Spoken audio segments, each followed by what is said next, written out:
ধন্যবাদ।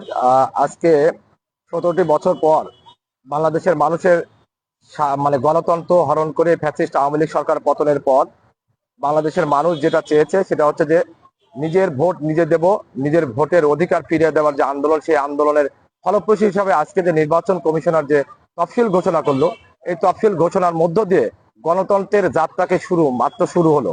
এই গণতন্ত্রের যাত্রা পূরণ হবে তখন যখন এই তফসিলের মাধ্যমে, এই অন্তর্বর্তীকালীন সরকারের মাধ্যমে একটি অবাধ, সুষ্ঠু, নিরপেক্ষ নির্বাচন হবে। সেই নির্বাচনের মাধ্যমে একটি গণতান্ত্রিক সরকার প্রতিষ্ঠিত হবে। আজকের এই তফসিল ঘোষণার মধ্য দিয়ে বাংলাদেশের মানুষ একটি স্বস্তি প্রকাশ করেছে এবং এই তফসিলের মাধ্যমে আগামী নির্বাচন যেন একটি সুষ্ঠু পরিবেশের মাধ্যমে হয় এবং সেই মাধ্যমেই বাংলাদেশের সাধারণ মানুষ নিজের ভোটের যে বিষয়টা, সে নিজের ভোট নিজে দেবে, যাকে খুশি তাকে দিবে, ভালো ব্যক্তিকে ভোট দিবে। এই প্রত্যাশা পূরণের জন্য আজকে তফসিল ঘোষণার জন্য আজকের এই প্রধান নির্বাচন কমিশনারকে আমি আমার ব্যক্তিগত পক্ষ থেকে আন্তরিকভাবে অভিনন্দন এবং ধন্যবাদ জ্ঞাপন করছি। গণতন্ত্রের মা আবশ্যিক নেত্রী বেগম খালেদা জিয়া তিনবারের প্রধানমন্ত্রী, উনি যে অসুস্থ এই বিষয়ে কিছু বলবেন? আমি প্রথমে আমাদের মহান রব্বুল আলমিনের কাছে তার সুস্থতা কামনা করছি। আসলে গণতন্ত্রের মা শুধু না, বাংলাদেশের আপামর জনসাধারণ 18 কোটি মানুষের হৃদয়ের আস্থা এবং বিশ্বাসের জায়গা। আমাদের প্রিয় নেত্রী, আপনারা জানেন যে বিভিন্ন মিডিয়ায়, বিভিন্ন পত্রিকায় তাকে জাতির মা হিসাবে ভূষিত করা হচ্ছে। সেই প্রিয় নেত্রী অসুস্থতা আছেন। সেই অসুস্থতার কারণে আপনারা দেখবেন যে বিভিন্ন সময় যখন বাংলাদেশের মানুষ বিভিন্নভাবে কথা বলে থাকে, খালেদা জিয়া হাসলে বাংলাদেশ হাসে, খালেদা জিয়া যদি বেঁচে থাকে, গণতন্ত্রের জন্য, আমাদের এই গণতন্ত্র পুনরুদ্ধারের জন্য অবশ্যই গুরুত্বপূর্ণ একটি বিষয়, সেটা আমাদের প্রিয় নেত্রী দেশনেত্রী বেগম খালেদা জিয়া।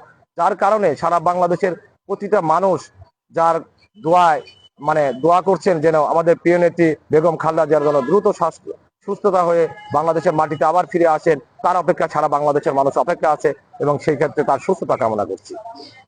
31 দফা নিয়ে কিছু বলবেন?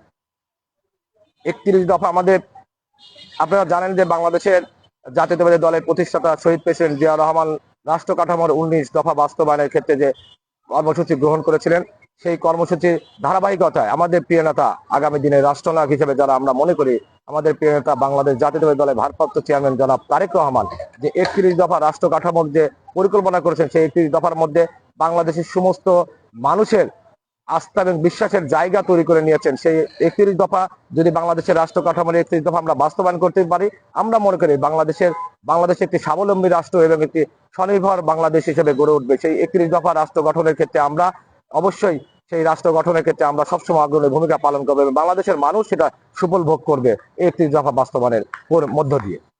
যে একই দিনে জাতীয় নির্বাচন এবং গণভোট এই বিষয়ে আপনি কিছু বলবেন? আসলে আমি আপনাকে যেটা অবহিত করতে চাচ্ছি সেটা হচ্ছে জাতীয় নির্বাচন এবং গণভোট। বাংলাদেশের মানুষ গণভোটটা কি, এই গণভোট সম্পর্কে কিন্তু অবগত নয়। বিভিন্নভাবে আমাদের বাংলাদেশের বিভিন্ন রাজনৈতিক সংগঠন তারা চাচ্ছেন যে গণভোট, জুলাই আন্দোলন থেকে শুরু করে এ পর্যন্ত মানুষের নিজের ভোটের অধিকার ফিরিয়ে দেওয়ার জন্য যে ভোট, সেই ভোটটা হচ্ছে বাংলাদেশ জাতীয় সংসদ নির্বাচন। সেই সংসদ নির্বাচনকেই মানুষ বেশি প্রায়োরিটি দিয়ে থাকে। আর গণভোটের যে বিষয়টা, গণভোটটা আসলে কোন প্রক্রিয়া, কিভাবে হবে, গণভোটটা কেন হবে, সাধারণ মানুষের কিন্তু এখনো সেটা প্রশ্ন রয়ে গেছে। এটা কিন্তু এখনো ধর্মজালের মধ্যে রয়েছে। তাই আমি মনে করি যে জাতীয় সংসদ নির্বাচনের মধ্য দিয়ে একটি গণতান্ত্রিক সরকার প্রতিষ্ঠিত হলেই, এর মধ্য দিয়েই সারা বাংলাদেশের মানুষ যে রাষ্ট্র কাঠামো, বাংলাদেশের উন্নয়ন, অবকাঠামো উন্নয়ন, সেগুলোর মধ্যে দিয়ে গণতান্ত্রিক সরকার সেটা প্রতিষ্ঠিত করবে আমি বিশ্বাস করি।